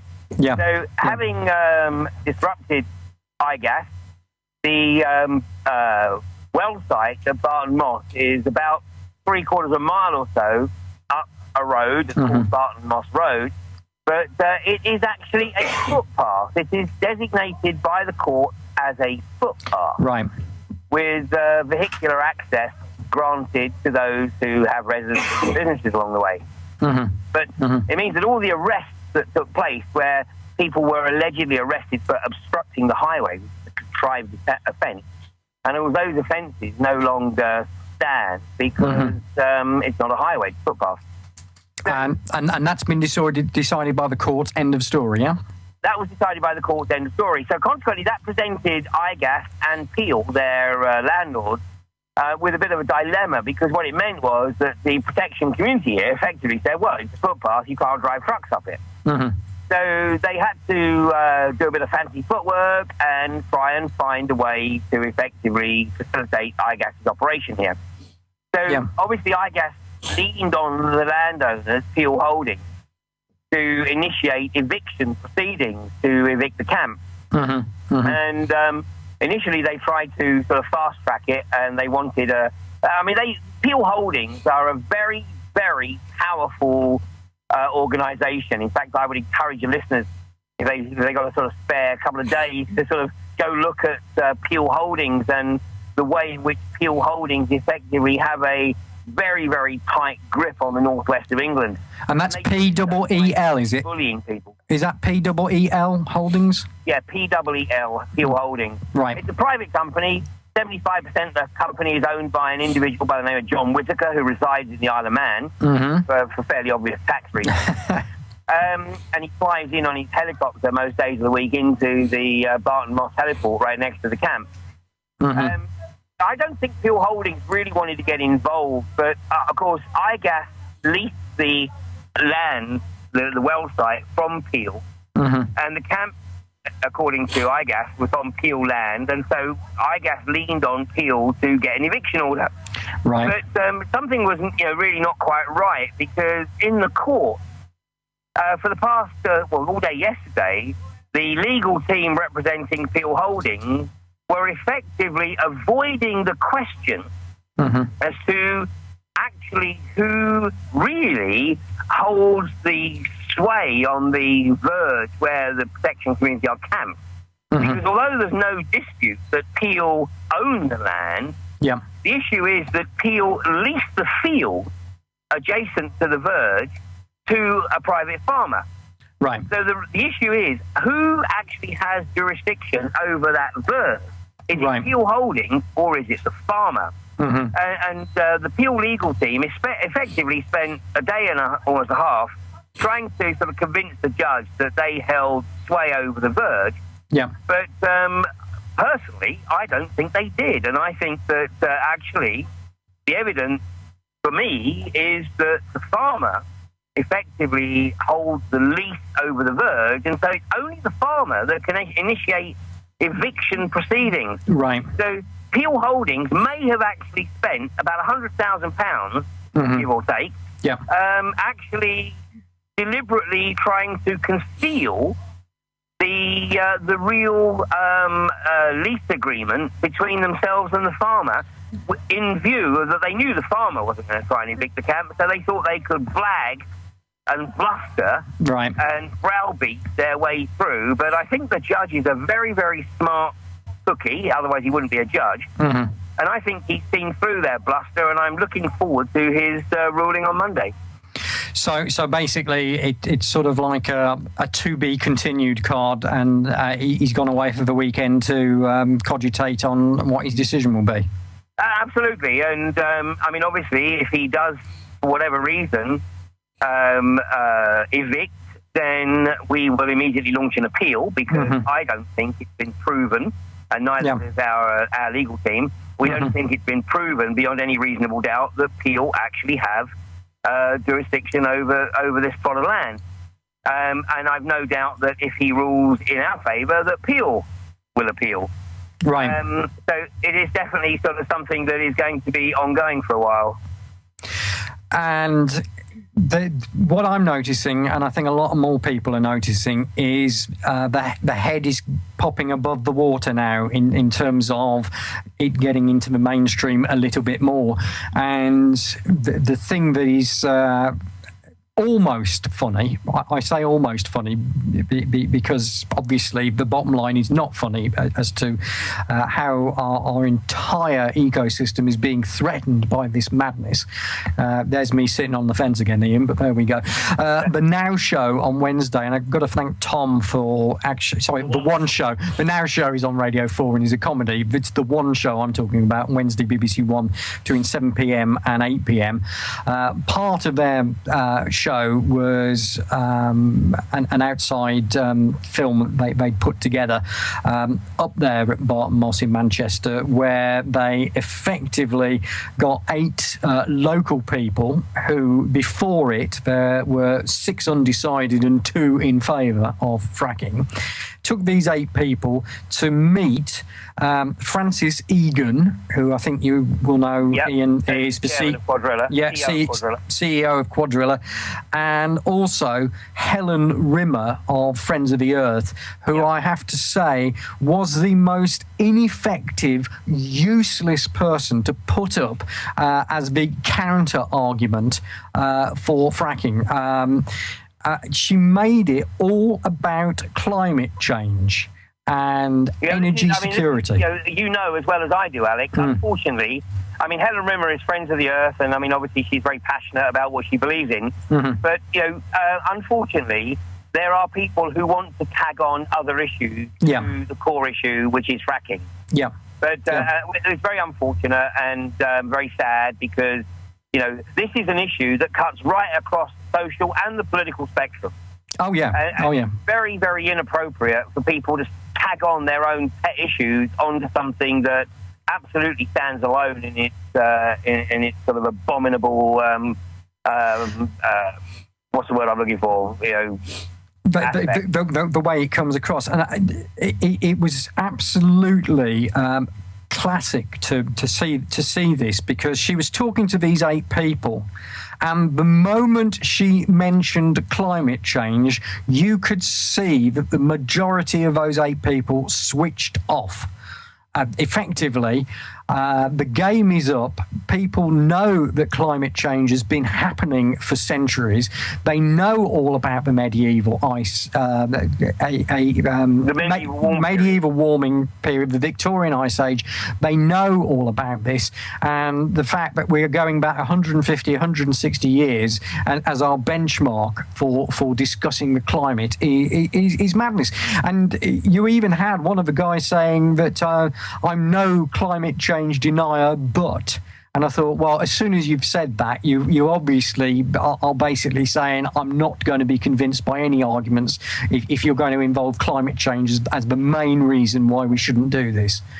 And I mean, effectively, what she was saying was, well, we're talking about lowering the carbon emissions in the society, going for a low carbon society, and yet we're going to get more fossil fuels, which is wrong. And as you say, the issue is not these side stalls; it's the fact of the process of fracking. Exactly. And they underplayed it. They underplayed the fact of how many millions of gallons of water water are going to be sacrificed, and I'm not pulling punches when I say the word sacrificed, no longer usable, cannot be put through treatment outfits to actually make the water pure again because it's bonded with the molecules in such a way. That is the bottom line.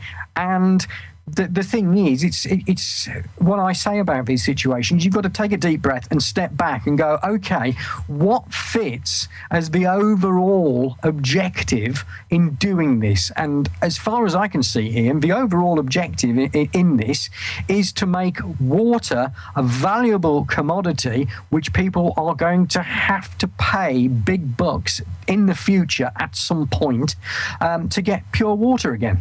Well, even if that wasn't the objective, that will be the result. Yeah. I mean, that is a given. And this is why, the issue completely stands alone. It doesn't need anything else to be tagged onto it. And we've got the issue of the phenomenal usage of water in a country that is totally reliant on the weather system, manipulated or otherwise, for its water. We don't have Great Lakes, the Great River System, or Great Artesian Basin like the US and Australia.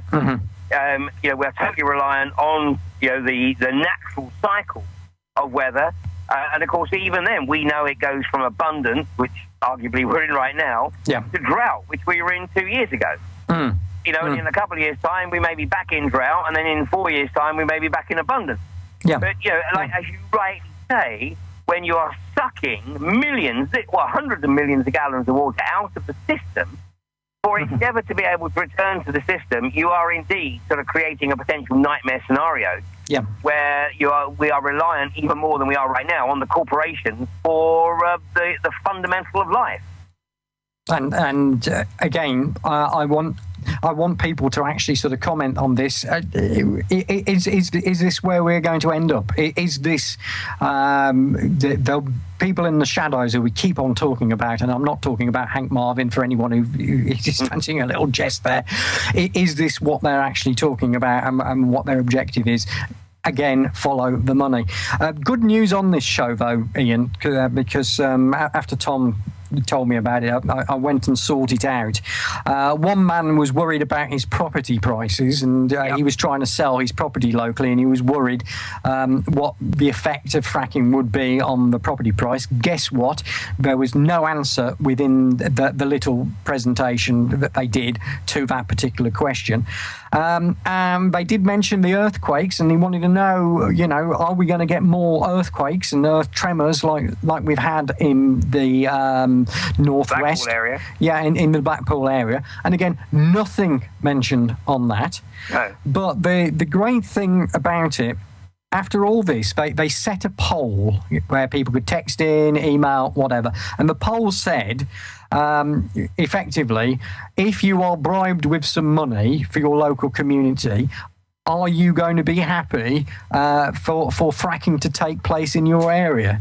So this is a result with the carrot hanging there, and it's been this carrot that they've always put there. If you allow fracking in your back garden, in your local neighbourhood, we'll give you some money to offset any losses, etc. Of that, 53% still said no to fracking. Even with a bribe put in place in the question, 53%. It's not the 73% of the Manchester poll where there wasn't that incentive. Right. But it's still over half the people have said, not in my back garden, even if you pay me. If I was David Cameron, and thank God I'm not, but if I was David Cameron, I'd be asking my advisors for an exit strategy. Yeah. Because, this is an issue that cuts right across the political spectrum. People of Balkan set up a website called Conservatives Against Fracking.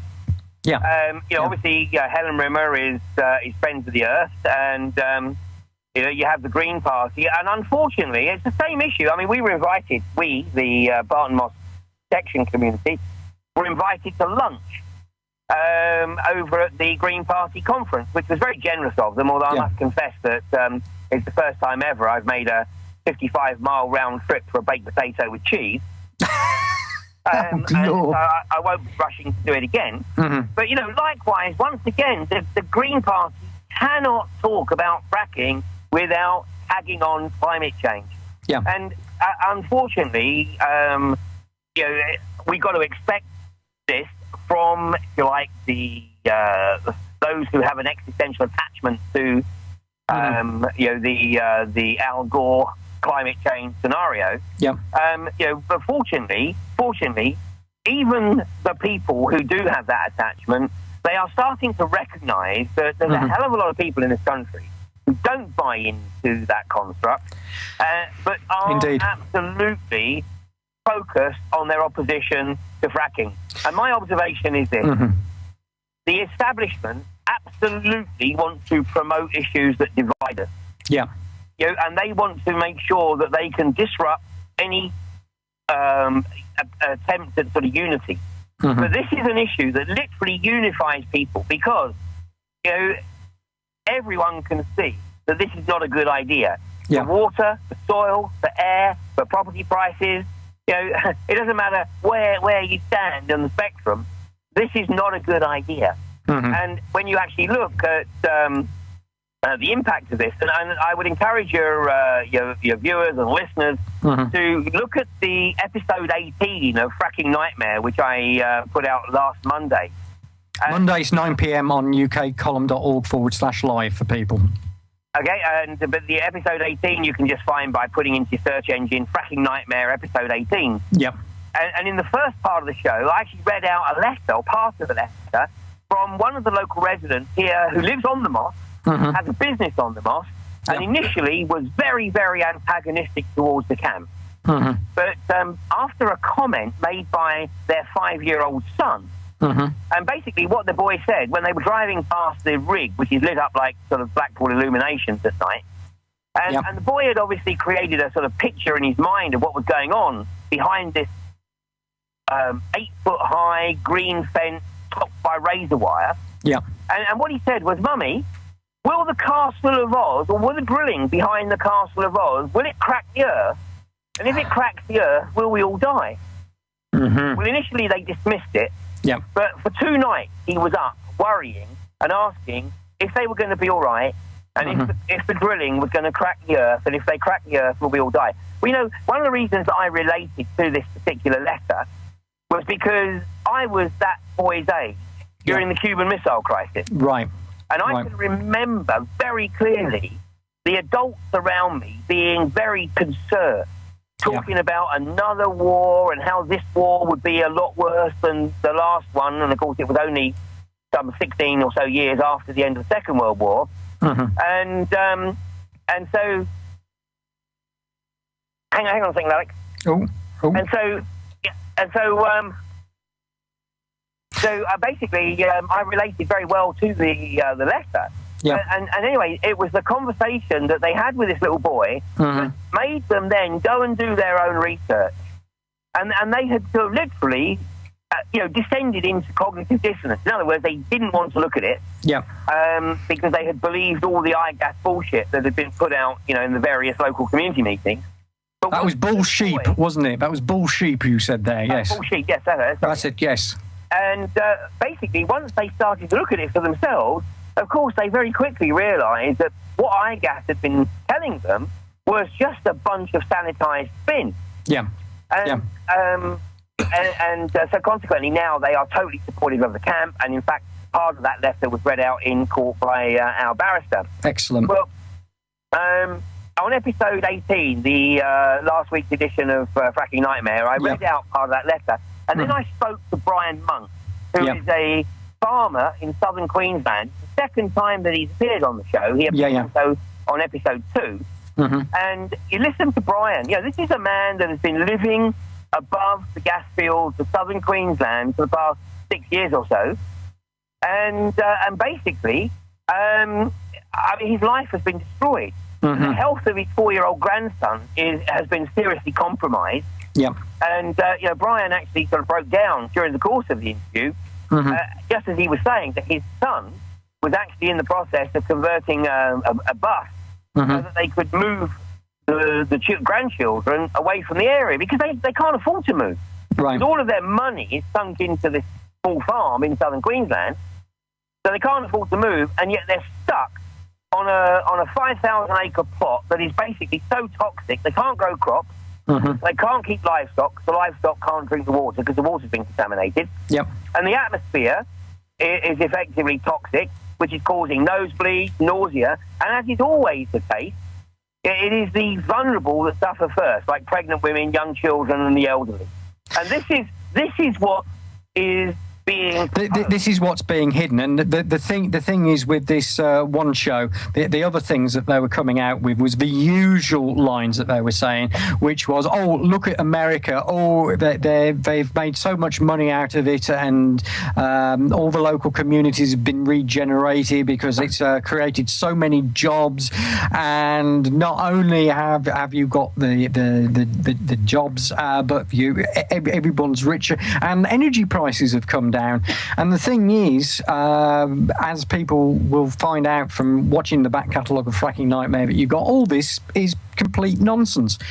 But what I wanted to really let you know about, Ian, was that Helen Rimmer, Friends of the Earth, should have been looking very seriously, not only at the fact that the no vote was so strong despite a bribe, at 53%, but also the 8 people who she directly spoke to and tried to influence, with climate change being her main weapon of choice.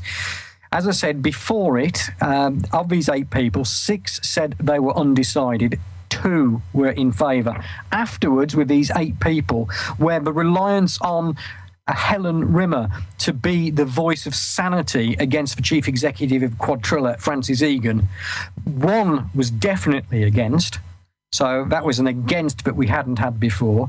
2 were now undecided rather than 6, but there were now 5 in favour. Helen Rimmer, that is a warning to you.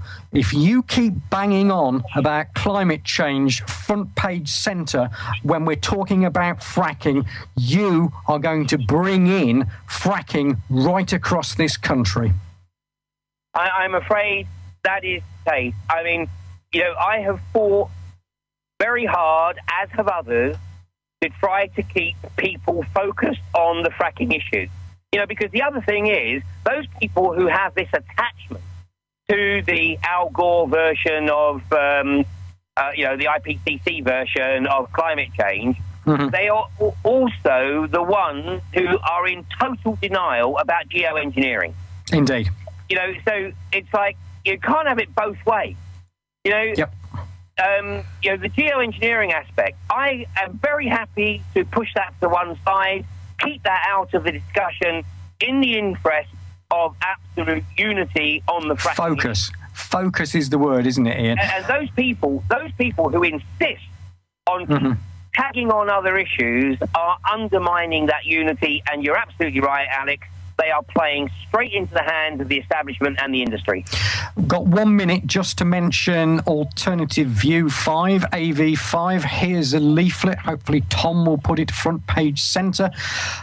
This is, of course, Ian, it's happening in the centre of the country by popular request. This is what people wanted. They've said that they want AV to be in the centre of the country. So it's Staverton Park Hotel, Daventry, Northamptonshire, Friday the 16th of May, and you can stay right through to the morning of Monday the 19th of May, including breakfast.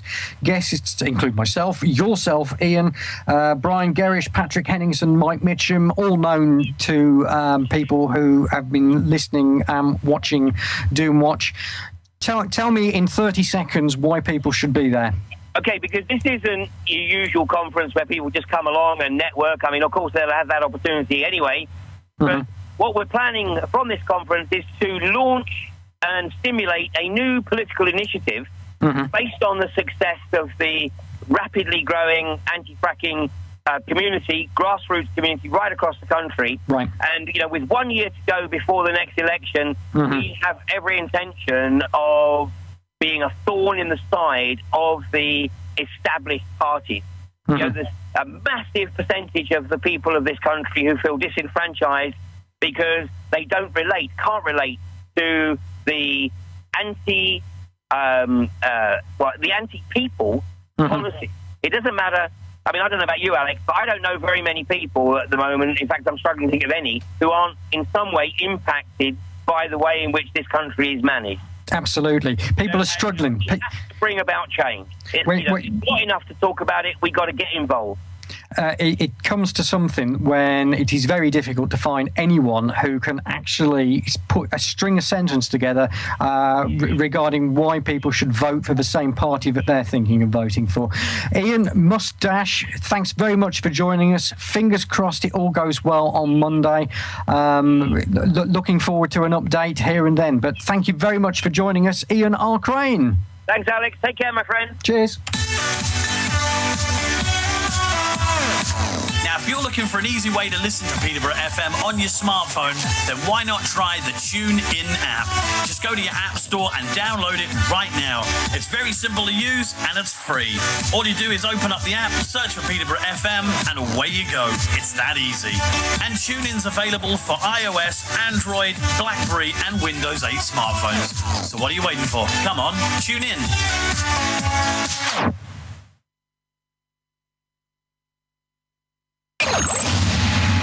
Use your mobile phone to keep in touch with Peterborough FM. Why not text us on 60777. That's 60777. Begin your message with 337PC. That's 337PC. PC for Peterborough Community. A space, then your comment. Standard network text charges apply. Alternatively, send us an email via studio@peterborough.fm. That's studio@peterborough.fm. One station, many communities. And we're waiting to hear from you. The all-new 5 Go Off in a Tandem show with all new features. What new features? Well, there's serial love songs. Well, that's new. Would you rather? Who would rather what? Exactly. And the new quiz, Simple Minds. Who's that for? Us. Julie. Mark. It's the all-new 5 Go Off in a Tandem show. Peterborough FM, Tuesdays from 7 till 9. Shall I do my community news now? Oh, buzz. Reporting today for a future tomorrow. The watchdog you can trust. This is Doomwatch. Well, there we go. It is, where are we? Oh, it's 7:45. The Parliament show is coming up with Paul Smith at 8 p.m. with all your reggae needs. There you go. My contractual obligation is there. I've had a message from my wife. She said, if you're looking for trolls, try looking under a bridge. So there we go. That may be with it. They're also on YouTube all over the place, aren't they, Lexi? Yes, and I've got to cipher through their rubbish. Gibberish. So thank Gibberish, you for yes. that. Actually, Tom, did you have a word for trolls? You were saying, oh, yes. Yes, there's a certain troll that I keep reading stuff on there. Mm-hmm. Do yourself a favour, go away and let the intelligent people talk. Thank you. I think I want to put a round of applause on the carts here so we can just get a quick round of applause for that. The only thing I will say is that I've been at work from 9 o'clock in the morning and before this, so I'm really not in the mood to read your rubbish. So let the grown-ups talk. Oh, yes, quite right, Lexi. And Paul Tootle says 47,500 Indian children were struck down with paralysis after receiving the polio vaccine. And on fracking, it's confirmed fracking practices are to blame for Ohio earthquakes. That was on NBC News 3 days ago, apparently. Really? Yes, that headline. So check that out. Mm-hmm. UK Kev, MMR vaccine is banned in Japan and Australia. Mm-hmm. Pete, didn't an Italian court rule that MMR causes autism? Mm-hmm. Paul Tootle, the triple jab was banned in Japan in 1993 after 1.8 million children had been given 2 types of MMR and a record number developed non-viral meningitis and other adverse reactions.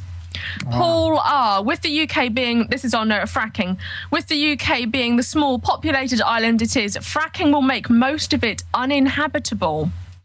Concrete Pigeon, water in Dorset is rancid. It costs around £1,000 per annum, but we still have to filter it. Paul R. Fracking causes gas to leak up from the land, hence farm animal deaths. Bubbles up out of the lakes, plus massive amounts of salt to dispose of, as well as radioactive waste. It's madness. Goodness me. D. Oberman, I think in the northeast they're starting to get bad water. It smells like bleach and tastes vile. That's worrying. Paul Tootle, property prices will crash when they start fracking on an area, at least by 20 to 30%. Absolutely. Very worrying. And it's already happening in Blackpool. Blackpool, they've had the tremors, and we've already got the effects of it if people don't believe this is going to happen. Anyway. Very, very worrying. And UK Kev, one fracking disaster will make any nearby property worthless. Yeah. Toywin, my child is proof that MMR vaccines are bad. He stopped speaking and walking after he had the jab and took a long time to recover. But there's no evidence. There's no evidence of this. Wah, wah, wah, wah, wah, wah. Paul R. Leaked, this is horrible if this is true, leaked fracked water will burn you if you are unknowingly bathing in it. This gets down to the cocktail of chemicals that are put in with the water, and it will seep into the ecosystem. End of story. Very worrying. And I've got one more. D. Oberman again. This fracking disaster will leave very deep wells in every country, and there will be the time when nobody will remember where these wells were drilled. Yes, it's... There are so many debates that you've brought up there, and thank you very much for your inputs there. That's what we were hoping this hour could gel together. I also wanted to touch base with Ian Crane because, as most people know, he was a regular on the Red Alert Radio, which was this show's predecessor. It just happens to be that Ian's time is tied up doing his own shows now on the UK Column Network, as rightly they should be. So it was great that he could give us that little extract for those who are perhaps new to what the debate about fracking is about, and indeed those who watched the one show on Wednesday. And I hope now a little bit of extra context has been put into it, because they glossed over the fact that you couldn't even bribe people to accept fracking in their backyard in the majority. Just shows you. One book, again, I keep bringing bits from my library which are well worth you investigating, downloading for your various readers or whatever else. Yes, you did read this title correctly. It does say exactly what you think it says. How green were the Nazis? That's Nature, Environment and Nation in the Third Reich. And this is from the Ohio University Press. We're not talking about some Tim Palt operation here. And they effectively show you in this book that the entire ecological conservation... I'm sorry, ecology is not the word. It's conservation. The entire conservation movement, in terms of nature conservation, was originated by the Nazis. And it is their particular approach which we are sticking with at the moment. And it's the same as the European Union, and we joked about this when we very first did a trailer for On the Edge in the style of Mastermind, and it was effectively who thought up the European Union. It was thought up at a secret meeting of the Nazis during World War II. So that's what we're wanting to be a member of. Yes.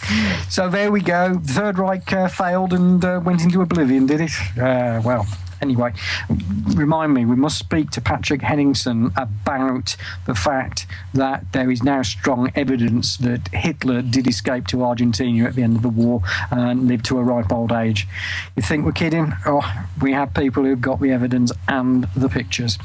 So, Tom, you wanted to talk to us about this story, which was from the Daily Mail. Yeah. Is your smart TV spying on you? Ofcom warns internet-linked systems could be harvested harvesting data or filming you on the sofa.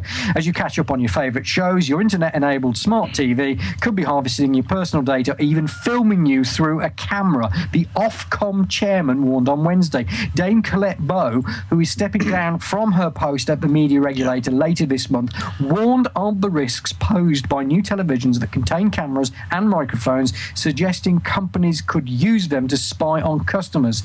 She told the Lords Communications Committee she was concerned about the relatively unknown risks and dangers that consumers face. If you have a smartphone, you are carrying a computer around in your pocket. A smart TV may well have a camera and a microphone in it.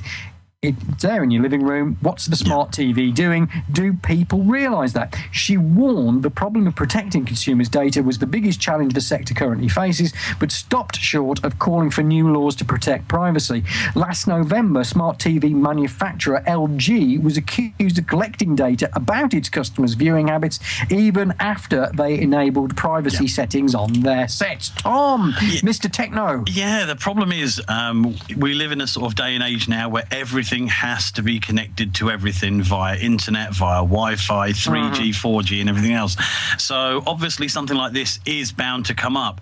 There's also been talk as well that I've seen on a couple of forums online that it could be the same with game systems as well, especially as the new things like the Xbox One, the PlayStation 4 have all their camera packs.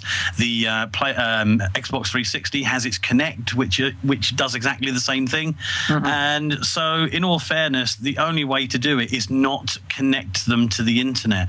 I've got a smart Blu-ray player, and the only time I ever connect that to the internet is to do necessary updates to its software. But that's it. But anything, my TV has got a camera in it, and that has never once since I've owned it actually gone online for anything. I download the new firmware for it onto a USB smart, one of these little USB sticks, plug it in the USB slot in the back, and then I upgrade it from that. I try to keep anything that's got cameras on it, including my iMac. I've actually got a piece of sticky tape over my camera. Not for the simple fact of being paranoid, but at the end of the day, if you're using everything over the internet, there's always going to be a way some clever genius out there who's going to be able to go, oh, let's see Tom running around in his underpants, which, trust me, people who are listening and watching, you don't want to see. But it's just one of them things. We live in a connected world, and this is going to happen. Very quickly, I've just noticed the time. We're running over massively. We'll just go to Lexi for your final comments after this particular story. Nick Clegg and Nigel Farage are to go head-to-head on BBC TV in a debate on Britain's future in Europe. The hour-long debate will be shown on BBC Two from 7 p.m. on Wednesday, the 2nd of April, and will be hosted by David Dimbleby. Mr. Clegg's Lib Dems are the most pro-EU of the main parties, while Mr. Farage's UKIP advocates advocate withdrawing from Europe. They've been involved in a growing spat over the issue ahead of May's European elections. Did you know there are elections in May? There you go. Last month, Mr. Farage accepted Mr. Clegg's invitation to a televised open debate on whether the UK should stay in the EU. This is the worrying bit. The BBC said the televised debate would take place in front of an audience selected by a reputable polling organisation to be demographically representative and with an equal number of people for and against British membership of the EU. Not necessarily anybody who knows what they're talking about then. Questions will come from the audience members. I'm afraid to say, BBC, your selective editing, particularly on the fracking article on The One Show, says it all. Lexi, final words about what people have been saying. Yes, George Taylor says 20 years ago, autism statistics, 1 in 1.5 million. Now it's 1 in 150,000. Paul Tootle on fracking. Haven't insurance companies said they will refuse to insure houses in fracking areas? That's right, they have. yes. That's disgusting. Neil Gilmore, how would you find out if you have a TV with a cam and a microphone on it that's watching you?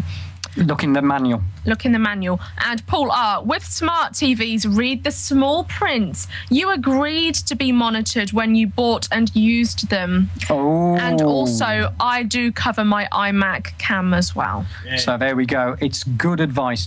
Anyway, thank you, everybody, for helping make this such a delightful show. We wondered about this hour, whether the experiment will work. But thank you for jumping into the breach and giving us something to talk about other than the news stories we've got. Don't forget AV 85. Keep plugging this because we need you to be there and we need your support.